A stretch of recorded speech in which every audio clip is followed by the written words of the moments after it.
Olá, meu nome é Lia Plutarco, eu sou psicóloga e hoje eu tô aqui para conversar com você sobre 5 coisas que você pode não ter parado para pensar, mas que indicam que a sua relação com a alimentação pode não estar tão saudável assim. Fica aqui pra gente conversar. Vamos lá.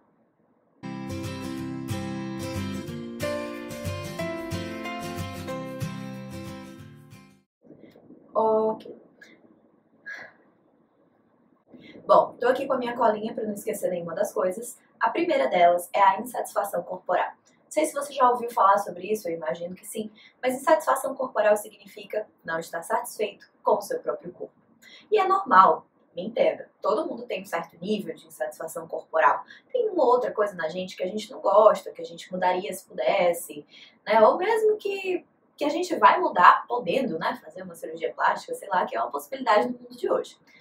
No entanto, quando eu falo para vocês sobre insatisfação corporal, eu quero falar de uma coisa que vai para um pouquinho além disso. Não é só o fato de que tem uma coisinha ou outra no meu corpo que eu não gosto tanto assim.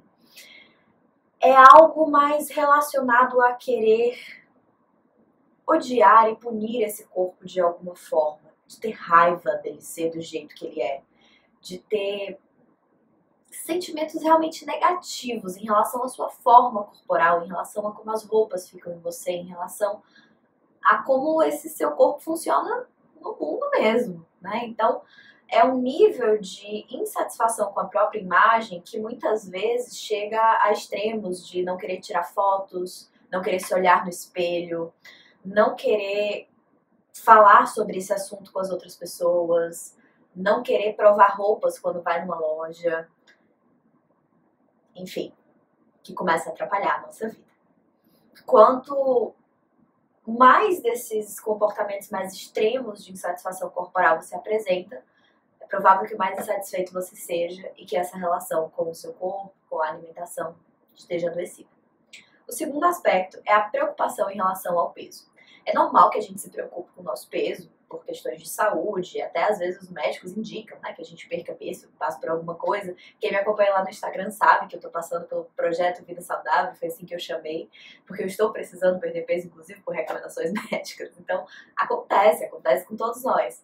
Mas quando eu falo pra vocês sobre preocupação sobre o peso, eu tô querendo dizer, sempre lembrem daqueles critérios de frequência e intensidade, ou seja, grande parte do seu tempo você está preocupado em relação a esse peso e a sua preocupação ela é intensa e realmente te causa grande sofrimento. Então, não só você lembra vez ou outra que você tem que perder peso, mas isso ocupa boa parte dos seus dias, da sua semana, e você fica pensando sobre o peso que você tem que perder, a necessidade desse peso ir embora, e sobre essa questão de um modo geral em relação ao peso e em relação ao seu corpo. E isso ocupa grande parte da sua rotina, da sua cabeça e dos seus dias. O outro ponto é o comportamento compensatório. É bem característico dos transtornos alimentares, mas também de quem tem uma relação não tão saudável com a comida, que a pessoa tenha comportamentos compensatórios. Existem comportamentos compensatórios extremos, como provocar vômito, tomar diuréticos, fazer exercícios por longas horas e de uma forma muito, né, chamativa. Então, por exemplo, passar 5 horas fazendo musculação na academia, algo que realmente se destaca ali do que seria considerado, né, normal, esperado para a maioria das pessoas. E existem comportamentos compensatórios que não são tão extremos, mas que também chamam alguma atenção, né? Como essa questão de, eu comi um jantar de uma porção maior ontem, então hoje de manhã eu não vou tomar café da manhã. Ou se ontem eu fui num rodízio, então hoje eu vou comer muito pouco, eu vou comer só fruta o dia inteiro, né? Então tem várias formas de compensar a alimentação como se você tivesse feito alguma coisa errada, que precisasse de uma determinada punição ali, para tentar não engordar, tentar não ganhar o peso. Isso muitas vezes mostra que a gente tem uma relação adoecida com a comida, com o nosso corpo, e com a forma também da gente se comportar, porque o comportamento compensatório, ele não é uma forma efetiva de manter esse peso longe, né, de manter você num corpo saudável, num metabolismo saudável. Então, não é a melhor saída e pode também te mostrar que a tua relação não tá tão legal assim com o teu corpo e com a tua alimentação, esse aspecto da sua vida de um modo geral. A quarta coisa é o sofrimento na hora de comer. Comer é um dos atos que a gente faz na nossa vida, todos nós, né? Pra gente estar vivo, a gente obrigatoriamente tem que comer. É como respirar, eu acho que poucas coisas são tão obrigatórias quanto esses dois. E, efetivamente, se a gente não comer, a gente morre, né? Então, todos nós precisamos, devemos e temos que comer. E aí isso coloca a gente numa determinada situação bem delicada. Por quê? O fato de eu ter que comer e ter que comer várias vezes ao dia, e o fato de comer estar ligado também com essa recompensa prazerosa e emocional que a gente pode ter em relação à comida, faz com que, quando essa relação não tá como ela poderia ou deveria estar, a gente sinta culpa e comece a sofrer na hora de comer. Eu posso, por exemplo, ir para um aniversário e antes de ir para esse aniversário eu já posso apresentar algum nível de sofrimento, de ansiedade, de dizer, será que eu vou me descontrolar? Será que eu vou comer mais do que eu deveria? Quantos quilos esse aniversário vai fazer eu engordar? Eu também posso, além de ansiedade, sentir tristeza, antes, durante, depois.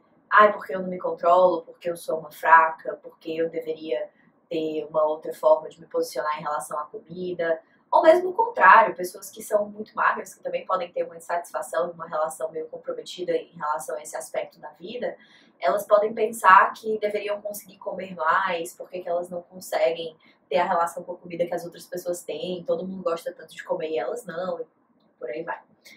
Esse tipo de sentimento negativo, como a raiva, a tristeza ou mesmo a ansiedade relacionada com a comida, ela provavelmente te mostra que as coisas não vão tão bem assim. E se esse for o seu caso, fique atento, porque junto com esses outros sinais aqui que eu estou falando, pode ser que você precise tratar a sua relação com a comida para poder viver uma vida mais feliz. E o último aspecto é o medo da comida. Além do sofrimento em relação a comer, que pode, como eu disse, estar antes, durante ou depois de comer, a gente tem esse aspecto do medo da comida, de comidas específicas. Quando a gente começa, está muito ligado à questão do terrorismo alimentar, que é a gente vê os alimentos como sendo calorias, é carboidrato, é açúcar, é isso, é aquilo, coisas que não descrevem de fato o que os alimentos são, né? E aí, diante desse cenário, a gente pode desenvolver medo de alguns alimentos. Vários alimentos que a gente pode passar e dizer, esse não porque ele é ruim, esse não porque causa problema de sei lá o que, né? Bolo não porque tem açúcar, porque causa diabetes, porque acaba com a vida da gente, porque destrói o nosso metabolismo. E as comidas, elas vão ganhando uma sobrecarga que quando você vai, por exemplo, ao mercantil, você percebe que você está passando nas prateleiras tentando ver o que você pode comer, o que você tem que evitar, e a coisa se tornou adoecedora e adoecida para você. E você começa a notar que você tem medo de algumas comidas. Algumas comidas efetivamente te deixam tenso, nervoso, com a sensação de que você fez alguma coisa errada, com muitas vezes sensação de descontrole diante delas, e não deveria ser assim. Na verdade, esses 5 aspectos que eu trouxe para vocês hoje, nenhum deles deveria ser assim. Nós não deveríamos passar boa parte do nosso tempo preocupados e insatisfeitos em relação à nossa forma corporal. É normal que a gente tenha alguma insatisfação, que a gente queira fazer uma academia, uma cirurgia plástica para lidar com isso, mas não é normal que isso ocupe boa parte do nosso tempo, dos nossos dias, e que essa preocupação fique ruminando na nossa cabeça. Nós também não deveríamos passar boa parte do dia com nenhuma preocupação ali no pé do nosso ouvido.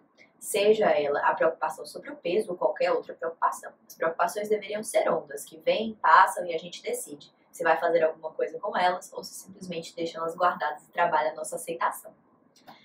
E isso vale também principalmente para os 3 últimos pontos que eu trouxe para vocês. Além dessas preocupações e dessa insatisfação corporal, os 3 mais preocupantes seriam esses comportamentos compensatórios, o sofrimento e o medo na hora de comer.